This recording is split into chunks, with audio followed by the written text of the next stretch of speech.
Thanks for checking out this online video today. My prayer is that God will use it to either bring you to Jesus or help you grow in Him. Online resources can only go so far. We all need to be in a local church setting where we can receive teaching, hang out with God's people in small groups and Bible studies, and have an avenue of service. We invite you to join us any weekend right here at Calvary Community Church in Westlake Village, California. But if you're not near us, we want to help you find a local church where you are. Just email us at info@calvarycc.org. May God bless you as you seek to live and love like Jesus today.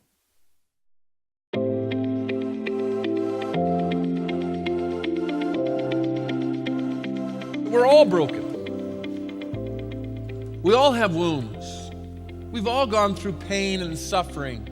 God plans to bring healing to the deep wounds of your past so He can use those wounds for the greatest good in your life, the lives of others, and in the world today. Anything and everything that is used by God to make us more like Jesus, He deems that good. The idea is He's continuously, in every aspect of my life, every aspect of your life, every detail, every good, bad, or ugly thing that happens in your life, God is at work. If you're going to fully experience the totality of God's love, then you have to focus more on what God is doing in you now than what has happened to you in the past. Your life doesn't have to be picture perfect before God uses you to speak hope and help into the lives of others. And as you do that, you point to God as the primary source of hope and help, even in your own broken state. But God intentionally comforts us so that we can comfort others. The way the world will know you are truly my followers is how you love each other. Part of loving each other is bearing each other's burdens. I'm coming to realize that the greatest insult against someone is not to hate them, it is to be apathetic toward them. Think about it. We need to care enough to step out.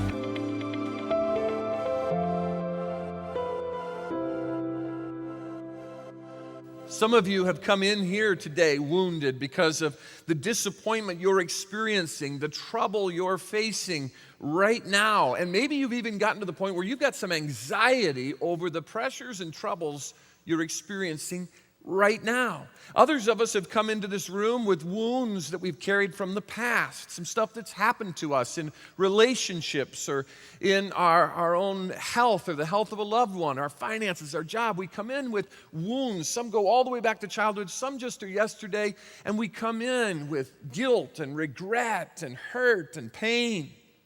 Then for some, you say, well, I've found some resolution from that, and right now I'm not under pressure, but boy, there are some question marks on the horizon about this week and the next month, and you're beginning to sense that maybe there's something in your life. Maybe you've been told by the doctor, now go for me to the specialist, or maybe there's been some noise at work about the security of your job or your position or your company, and you're looking at it and you're saying, I don't know what tomorrow brings, and so maybe you're gripped with fear and worry about the wounds that may come.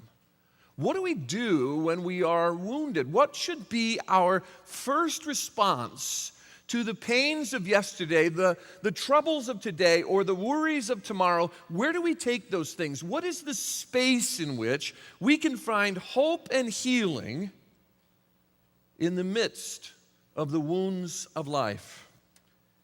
If you open your Bibles to Job chapter 1, I want to look at this great story of this man who lived probably about the same time as Abraham of the Old Testament, the patriarchal period.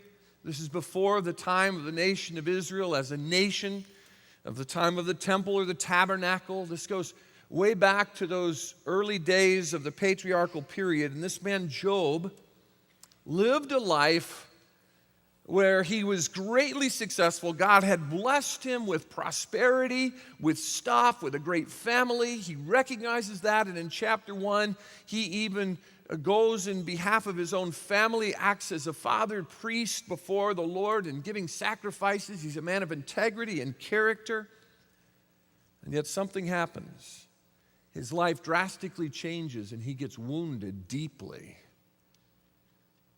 And I want us to look at his first response. Today we're going to see that we can experience some of the sweetest and deepest times of worship when life is painful and doesn't make sense.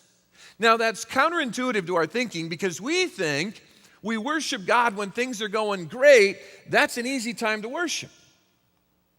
But I'm here to tell you that some of the sweetest and deepest times of worship you will ever experience, I will ever experience, come when we are going through times of woundedness and brokenness and pain. And when life just doesn't make sense to us. C.S. Lewis put it this way: only in the act of praise and worship can a person learn to believe in the goodness and greatness of God. You see, we often think we discover the goodness and greatness of God when our circumstances are good and great. That makes God good and great. But then we are held captive by the tyranny of our circumstances. But it is in worship that we truly learn to believe in the goodness and greatness of our God. As I mentioned, Job is this upstanding individual, a man of great reputation, great success. He's a spiritually minded man. And in Job chapter 1, we get this picture of God and Satan having a conversation. And God says to Satan, "Have you noticed my servant Job?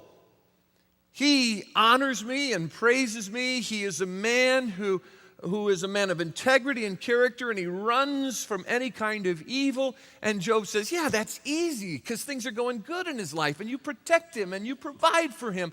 But you remove that protection and you remove your provision and you make his life difficult. You bring some hardship. You allow me to wound him, and I guarantee you he will curse you to your face, God. He will turn his back on you. God says, all right, I'm going to allow you to bring some pain and difficulty into his life, but you may not touch him personally. You can only touch those things around him. And then we read in the verses of chapter 1 where a messenger comes in and tells him that so many of his livestock over here have been destroyed, and all the servants, and only this one. Then the verses say, while he was still speaking, another servant comes in and says, oh, some of your camels over here, and some of your oxen here, and some of your sheep here. And these messengers come in one by one. And each time it says, and while he was still speaking, Job doesn't have a chance to just step back and take a deep breath, because when you hear about livestock being destroyed in that time, that's like the stock market crashing for him. His wealth was being destroyed. And blow after blow comes, and he's losing everything. It's an economic collapse. And he doesn't get a breath. He doesn't get a chance to even step back when one messenger after another comes. Some of you know what that's like.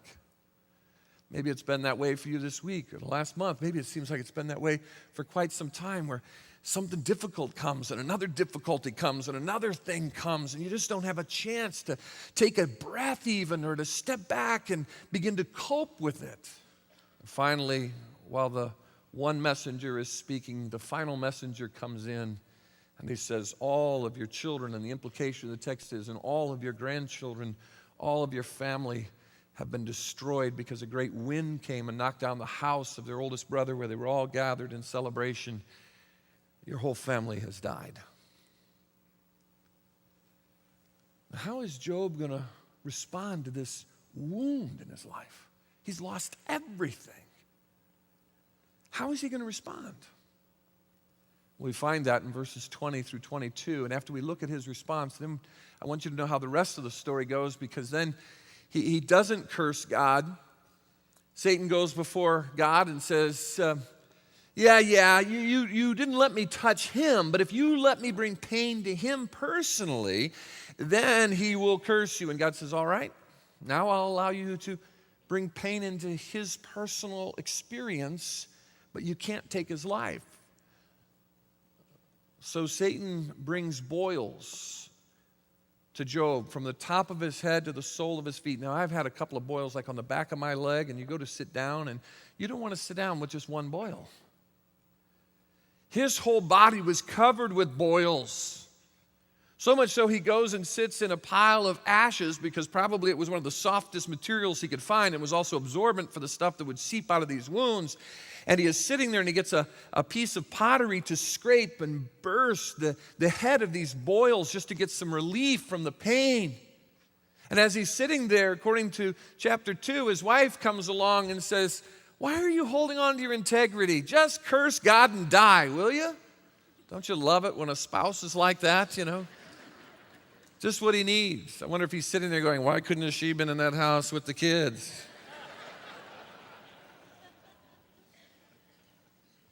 Then his friends show up. 3 friends show up, and they sit with him in silence for a whole week. They don't know what to say, but it ministers to him. And then they open their mouths, and they should have just stayed quiet.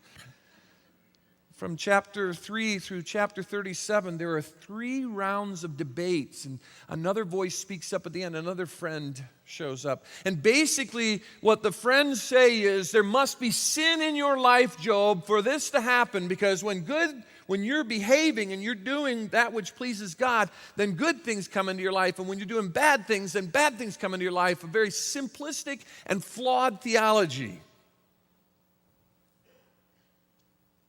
He says, "But guys, I don't see any sin in my life." Remember, God himself, he doesn't know this. They don't know this because they don't get to see what was happening in heaven. But God himself is the one who said he's a man of integrity and character. He's upright.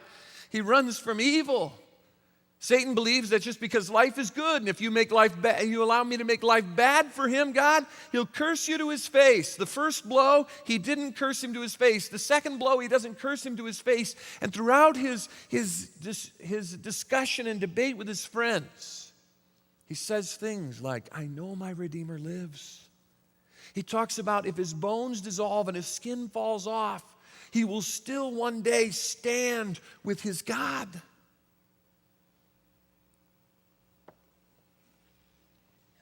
In Job chapter 38, God steps in. He says, Job, you're starting to misunderstand. They're confusing you. Were you there when I created the world?" And he speaks to Job and his friends. And in verse 42, he condemns Job's friends and he restores Job to a place of blessing. But all this, I think, is centered around his response when things just begin to get very bad, before he even gets the boils. When these messengers come in one after the other, and just after the messenger has come in who tells him all of your family has been killed, all your children and grandchildren, he says, "And no one has escaped," verse 19, "I alone have escaped to tell you." We read in verse 20 of Job chapter 1, "At this, Job got up and tore his robe and shaved his head, and then he fell to the ground in worship." What's the first thing he does? He worships God. I'm afraid if this was a verse about me, it might say, "And Shawn, I don't know if I'd tear my robe and shave my head, but if I fell to the ground, I think the next line might be, and he whined." He complained. But he fell to the ground in worship and said, "Naked I came from my mother's womb, and naked I will depart. The Lord gave, and the Lord has taken away. May the name of the Lord be praised." Some of your translations might say there, "Blessed be the name of the Lord." Verse 22, "In all this, Job did not sin by charging God with wrongdoing." Now, that doesn't mean that he charged God with wrongdoing and God didn't consider it a sin. It's saying he didn't charge God with wrongdoing and therefore he didn't sin.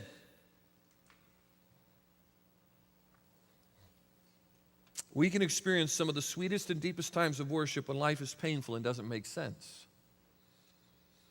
I think there are 3 things we can learn from Job about going to God when we're wounded, whether it's the regret, the guilt, the pain of the past,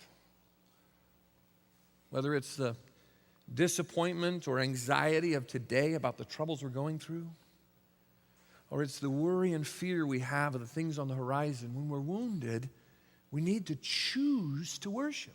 Now again, this is counterintuitive, because often when we're wounded, we stay away from a gathering such as this that we do every weekend. I have people say to me, well, I just couldn't come to church because we were going through some stuff. Oh, that's when you got to be here. I'll talk to people and they'll say, well, I just haven't been able to read my Bible or pray even on my own because of what's going on in our family and our lives. And that's when you need to open the Word of God. That's when you need to talk to God. That's when you need to sing a song of praise to Him. That's when you need to listen to worship and praise music that will draw your heart into the throne room of heaven. You've got to choose to worship. And to make that choice, we have to understand three things about worship. Number one, real worship isn't pretty, but it is beautiful. Real worship isn't pretty, but it is beautiful. Now, we seek to have excellence in our worship, but there's a healthy tension between excellence and authenticity. In his tearing his robe, in his shaving of his head, this is not a pretty picture. Those were demonstrations of despair and brokenness, humility. And when he falls down, the idea that he falls down here is he's flat on his face. It's interesting that in verse 20, in the original Hebrew in which verse 20 is written and the Old Testament is written, there are 9 Hebrew words. Of the 9, 5 of them are verbs. Of these 9 words, 5 are verbs. They're action, and they're all about Job's action. He got up, he tore his robe, he shaved his head, he fell to the ground, and he worshiped. What we see about Job here isn't that pretty, but it is beautiful. You see, worship is beautiful when we are honest about how life really is. The tearing of his robe, shaving his head, he's saying, life stinks right now. Life really stinks. Worship is beautiful when we're honest about how life really is. Secondly, worship is beautiful when we're honest about how we really feel. Remember, we looked at how David told God how he felt in the cave of Adullam?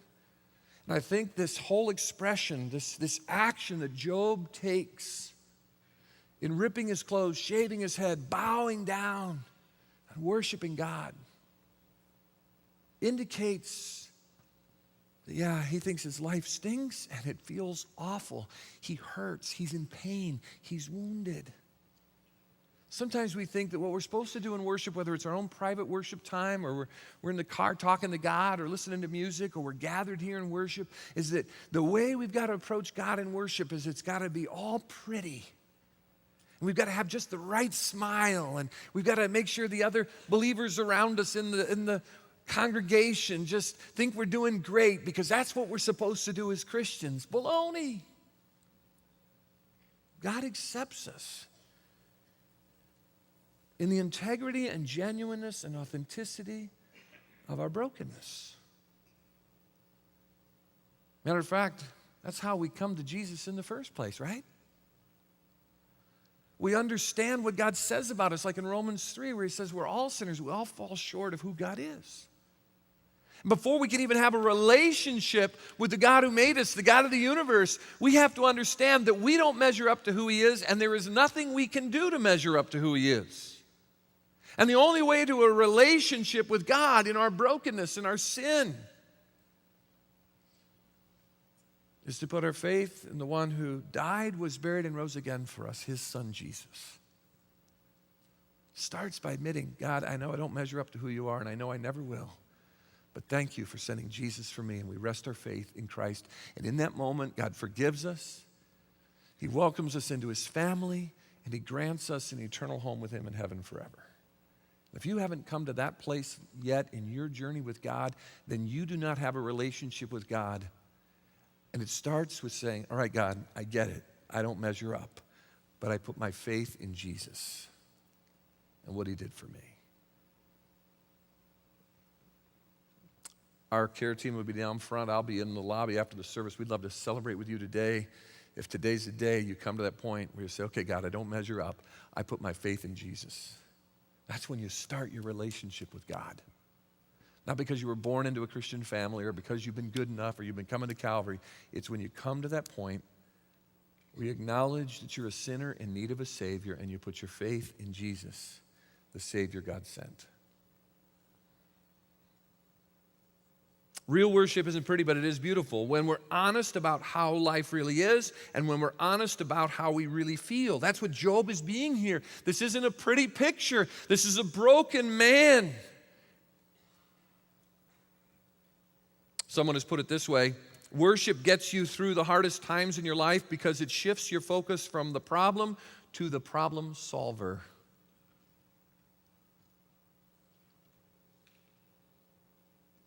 I've had an opportunity to worship in a variety of places in the United States, and different kinds of people, and I've had an opportunity to worship with people all around the world. About 25 years ago, I was asked to speak in a church in a Sunday evening service they had, and it was a small country church, and I went to this location and came in and noticed there were about 45, 50 people in this little chapel-like church, and I was sitting up in the front row, and they were doing some congregational singing with their hymnals open and all, and the song leader, when we got to one song, he said, now we're going to sing the first and second stanzas together as a congregation, and while we're singing these two stanzas, I'm going to ask the choir to come up in the choir loft, and choir, I want you to know that we're going to be singing stanzas 3 and 4 as our special today. Now that must have been the whole preparation the choir was getting. You come up and we're singing stanzas 3 and 4 from the hymnal. The congregation will sing stanzas 1 and 2. So while we're singing stanzas 1 and 2, people from the congregation flow up into the choir loft behind him. And then when we're done with stanzas 1 and 2, he says to the congregation, you may be seated. And he turns and he whispers some things. You know, you sing soprano, you sing. He's giving them directions right there, the choir. Then I start looking and I realize there's about 35 or 40 people up in the choir. So I look over my shoulder and realize there are about 5 of us left in the congregation. I thought, well, this is interesting. And then all of a sudden they began to sing. It was horrible. It was awful. They were trying to harmonize and they were off. And I'm not much of a musician, but I can hear when it's off. And it was like, oh. And I thought, how are we going to, we're not even done with the first of the 2 stanzas they're going to sing. And then when I started seeing their faces, I started realizing they were making a joyful noise to the Lord. By the time we were into the 4th stanza, here I am with the other 5 people in the congregation, and I'm tearing up. Because their worship was so authentic and genuine. A number of years ago, Leslie and I were in Serbia right after the war, and we were in a little village there, and we were speaking at a conference with another missionary friend who had taken us in there from Hungary, and the conference was Friday night, Saturday all day, and then Sunday morning. And we got there Friday night in this little chapel. It was about 90 degrees outside. It was very humid, very agricultural area. And we went in, and immediately they split Leslie and I because the men sat on one side, the women on the other side. Real simple little benches, very uncomfortable. Very uncomfortable. And no air conditioning, it was hot. And then we realized these people had been working in the fields all day long, and none of them had gone home to take any showers. There were mosquitoes, and they sang for like an hour and a half, and then we were going to speak, and then they were going to sing some more, and then somebody's going to speak, and we're going to sing some more, and it's going to be a long night, and I'm sitting there on the bench, and I just got this attitude of, what am I doing here? I mean, I'm smelling every kind of body odor. It's just stifling in the room. I'm looking across at Leslie, hoping she's, going to travel with me again somewhere on the planet. As she's across the room. But as they started to worship, again, the authenticity and genuineness of the people, just from where they were in their life experience. And they hadn't had time to go home between leaving the fields and coming to the church service.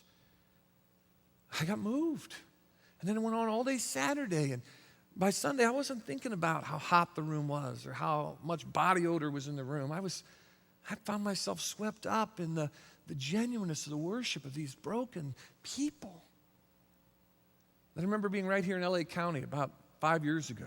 Went over to Pitches out in Valencia, the jail, one of the jails of LA County. And we were visiting the merit program that was run by Deputy Sheriff Dave Bates, and it had in conjunction with it the Malachi Dad's Bible study that our men do on Saturday mornings. But during the day, for about 8 hours, those in jail there could elect to leave the general population and be a part of a special program called the Merit Program, where they knew they were going to be taught life skills should they not go to prison and actually end up back in the community. And they were trying to teach them skills of how to deal with other people, how to deal with anger issues, how to get a job, all these kinds of things for about 8 hours a day for several weeks. And we came and we heard the teaching, and I was supposed to give them like a little chapel challenge. And while they were being taught, I noticed they were leaning in, taking notes, and they're all in these bright colored jumpsuits of the jail. And many of them were going to go to prison for a long time because it was obvious many of them had been multiple offenders, and some of them had gang tattoos and things. And then right before I was supposed to speak, they had some folks come up, and they started singing songs of worship and praise.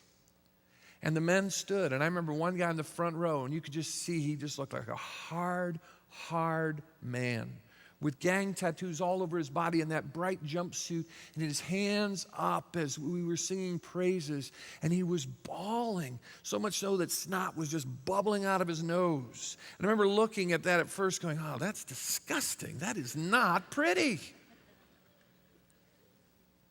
But after a little while, I realized it may not be pretty, but it's beautiful. In each of those settings, I said, this isn't pretty, but it is beautiful. And with the picture of Job here, sprawled out, this very successful man of integrity, sprawled out, ripped clothes, shaved head, blisters and boils all over his body. It's not a pretty picture, but it's a beautiful picture. Worship is beautiful when we're honest about how life really is, when we're honest about how we really feel. Secondly, real worship isn't easy, but it is simple. Real worship isn't easy, but it is simple.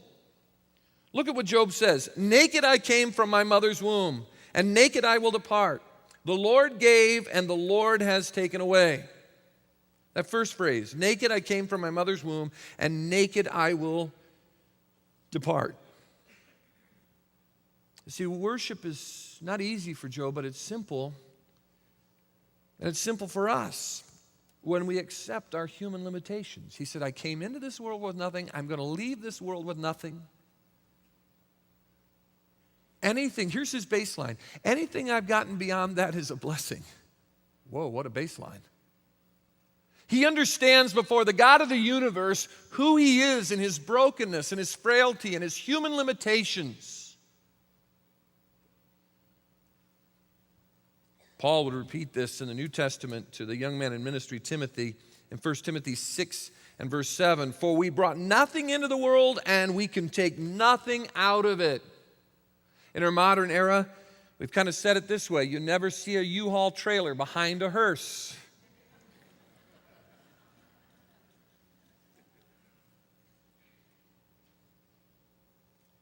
We've got to accept our human limitations. If it weren't for the health God gives me, I couldn't stand up here and preach. Wasn't for the health, the education, the experience God has given you, you wouldn't have the job you have. You wouldn't have the home you have. We are limited as human beings. When we come to God in worship, we have to understand our human limitations before the eternal, sovereign God of the universe. Worship is simple when we accept our human limitations. And secondly, when we accept God's divine sovereignty. The first song we sang this morning, we sang about he is sovereign over every step. What does that mean? He is ultimately in control. We talked about it several weeks ago, and we talked about he uses the good, the bad, and the ugly in our lives. Even when we don't understand it and we think life doesn't make sense, we are in pain, we have anxiety, we have regret, we have the burden of life. We have to step back and realize that he is in control ultimately, and he is weaving something beautiful even when we don't know it. And that all things work together for good in that he is conforming us to the image of his Son all the time. Job says in the middle of verse 21, the Lord gave and the Lord has taken away. 4 times here in verse 21, the word Lord is used. Probably in your English translation, it's capital L, capital O, capital R, capital D. That means Jehovah God, Yahweh God. This is the only time in this verse, these 4 times, that God is referred to as Jehovah throughout all 42 chapters of this book. All the other references by his friends, even by God himself, and or by Job later in the book, are to a generic idea of God, just God, El or Elohim. So why does Job choose to use the word Jehovah here, Yahweh here? Why is this the word that is used as he said, the Lord gives, the Lord takes away? Because it is the covenant name of God with his people. It speaks of relationship. So he's not saying some distant, impersonal God who's out of touch has given some things, and then in his arbitrary, kind of nasty, out of control, distant God way, he's taken some things away. No, this is the God who has a relationship with me, and I have a relationship with him. He has taken away from me. He has given to me. And as my eternal Father, he is sovereign in knowing what is best for me, even when I can't see it. Worship isn't easy, but it's simple when we understand our human limitations and accept them, when we understand and accept God's divine sovereignty. The psalmist gives us this hint when he cries out in Psalm 95:6, "Come, let us bow down and worship him. Let's kneel before the Lord who has made us." We have a relationship with the God of the universe because he made us in his image. He designed us to walk with him. And in our brokenness and our sinfulness and falling short of God, since the time Adam and Eve rebelled against God, every human being is in need of that relationship, and it's that God who offers us a relationship with himself through Jesus Christ. And once we are his child, then when we enter into worship, it may not be pretty, but it's beautiful, and it may not be easy, but it's simple. We come before him and say, God, I came into this world without anything. I'm going to leave this world without anything. You have given, you have taken away. Blessed be the name of the Lord. You say, well, what's that all about? Is that just fatalism? No. It's where you put your trust in God.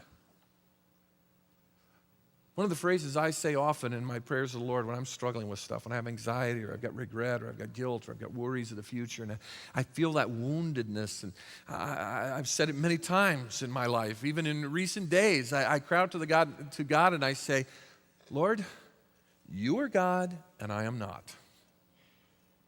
How long has it been since you verbalized that to God? That's the simplicity of what Job is saying here.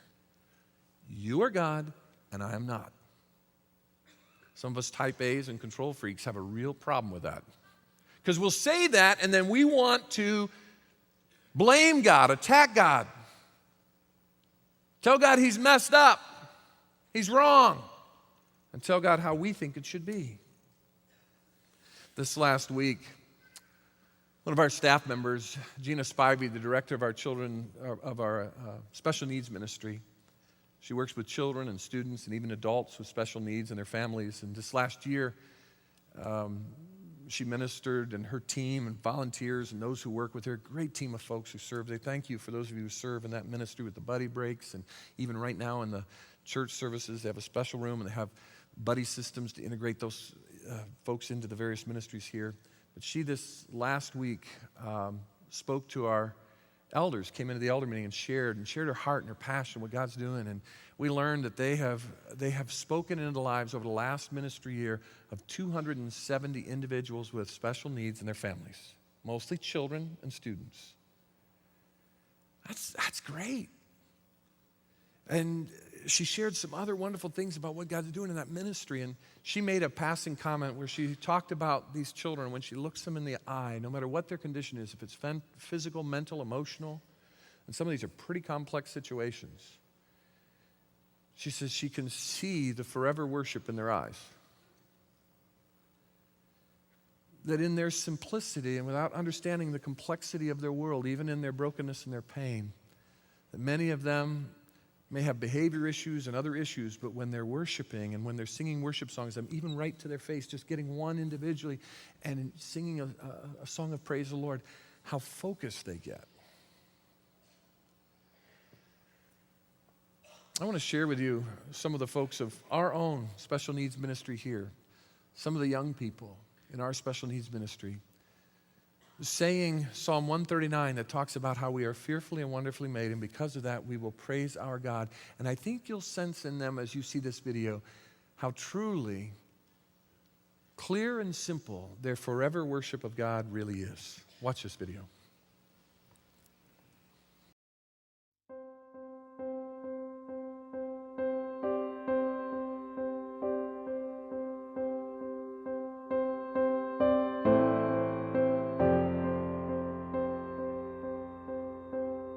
You are such me, Lord. And you love me. To be thrown to going out. Am I lying down? Lying down. You are familiar Familiar. With all my ways. By your created. my inmost. My inmost being. You knit me together in my mother's womb. I praise you.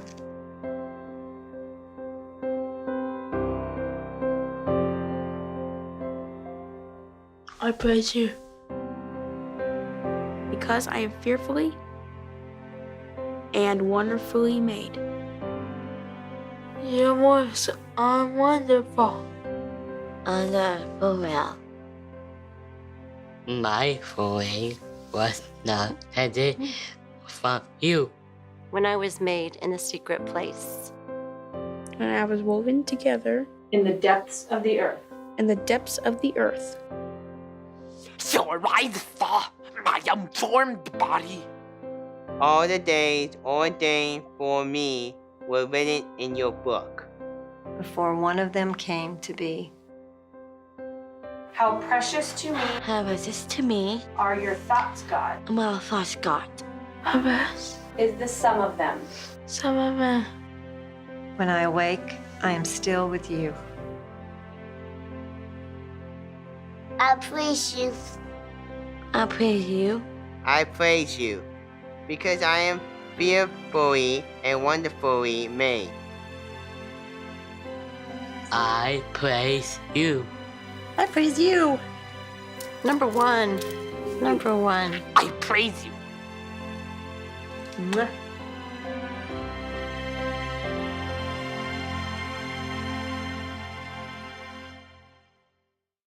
How beautiful is that?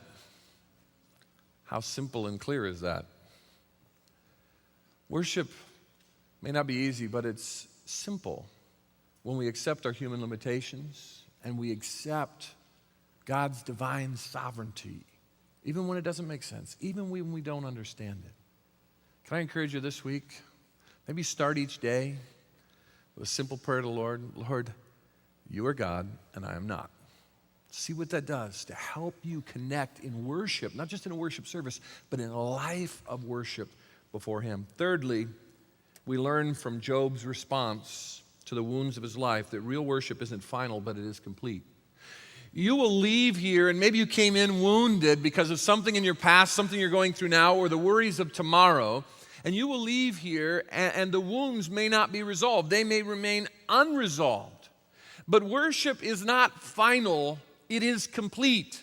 In that, worship constantly goes on 24/7 in the throne room of heaven. We have a couple glimpses of that in Isaiah 6 and Revelation 4, where the curtain is pulled back and we see worship around the throne of heaven 24/7 by all the living creatures and angels. And it is this beautiful image that while we come and go from times of worship, we are joining worship that goes on all the time. And I think Job understands that when he says, may the name of the Lord be praised. Blessed be the name of the Lord. The name of God, according to the psalmist, is a strong tower. It speaks of a place of trust and sufficiency. Real worship isn't final, but it is complete. It's complete when we have run to the sufficiency of our God. When we've run to the sufficiency of our God, that He has the strength we don't have. He has the peace we don't have. He has the joy we don't have. That as we worship Him in that space between our brokenness and His majesty and sovereignty, we can find Him to be sufficient even when we feel inadequate.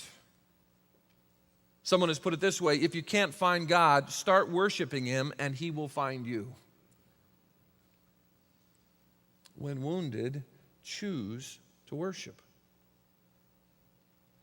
Worship is complete when we've run to the sufficiency of our God, even if our circumstances haven't changed. Martin Luther said, you don't have to get better to be well.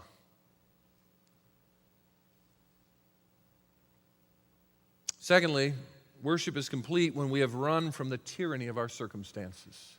When we allow our circumstances to dictate our lives, it becomes this tyranny over us. And so if things are good, we worship God. If things are bad, we don't worship God, because the tyranny of our circumstances and our situation in life determines whether or not our God is worthy of praise. But our God is constantly worthy of praise, and in our worship, we find some of the sweetest and deepest times of our relationship with God, even when life is painful and doesn't make sense. It says at the end, in all this, Job did not sin, verse 22, by charging God with wrongdoing. He maintains his integrity. Satan is wrong. As a matter of fact, in verse 21, that last word, the Lord be praised, that's a play on the word in verse 11 of chapter 1 where Satan says he'll curse you. It's the same exact root word, but turned into a positive, I will praise you. You may leave here and feel like, well, things are still unresolved. You may spend time in prayer. You may be flat on your face like Job and feel like things are still unresolved. They may be. But worship is complete when you run to the sufficiency of our God and when we run from the tyranny of our circumstances. In the cellar of a home in Cologne, Germany, right after the Holocaust, there was an inscription of a poem found on a cellar wall of a home where Jews were kept crammed in secret to hide them from the Nazis. They would stay there, never see the sun, never see their loved ones, never understand what was going on. They'd stay there for months in hiding, crammed in these quarters, cared for by the owners of the house. After the Holocaust, this part of the poem there involved these words, sketched into the wall. I believe in the sun even when it is not shining. I believe in love even when I can't feel it. I believe in God even when He is silent.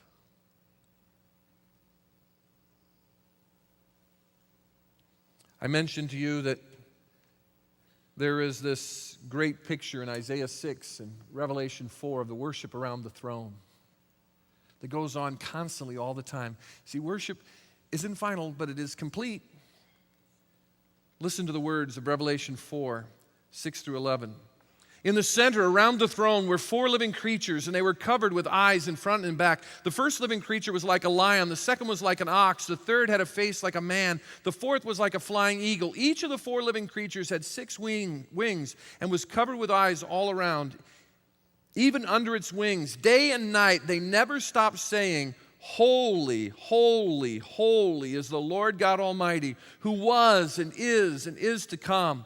Whenever the living creatures give glory, honor, and thanks to Him who sits on the throne and who lives forever and ever, the 24 elders fall down before Him who sits on the throne and worship Him who lives forever and ever. They lay their crowns before the throne and say, You are worthy, O Lord and God, to receive glory and honor and power, for You created all things, and by Your will they were created and have their being.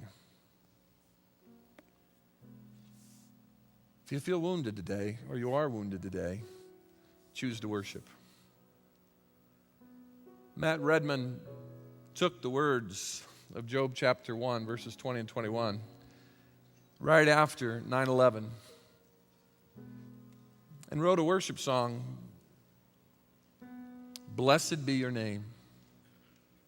As an extension of my message, please don't slip out. Allow God to work in this moment of worship in your heart and life. We're going to sing that song, a couple other songs.